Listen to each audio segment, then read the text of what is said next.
একটি ছোট্ট পাখি ছিল, নাম তার টুকটুকি। টুকটুকি ছিল খুবই চঞ্চল।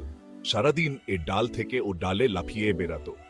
বন জঙ্গলে তার বন্ধুর সংখ্যা কম ছিল না, তবে তার সবচেয়ে প্রিয় জায়গা ছিল গ্রামের একটি স্কুলের পাশে থাকা বড় বটগাছটি।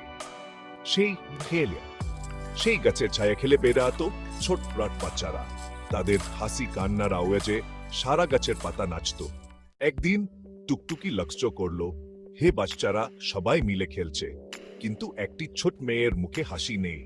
মেয়েটি বসে বসে শুধু অন্যদের খেলা দেখছে। টুকটুকি ভাবল, আচ্ছা, মেয়েটা কেন হাসছে না? সে উড়ে এসে মেয়ের কাছে বসল। পাখিটা মাথা কাত করে তাকালো মেয়েটার দিকে, ইয়েন কিছু বলতে যায়। টুকি, মেয়েটা অবাক হয়ে বলল, তুমি কি আমাকে দেখতে এসেছো? টুকটুকি টুকটুকি মাথা নাড়ল, ইয়েন বোঝাতে চাইছে, হ্যাঁ। ক্রিকেট টাইম সিন কন হামসি। মেয়েটা ধীরে ধীরে বলল, আমি খেলতে পারছি না, কারণ আমার পা ব্যথা পেয়েছে।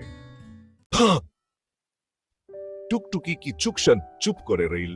তারপর উড়ে গিয়ে গাছের সবচেয়ে সুন্দর একটা পাতা নিয়ে এল।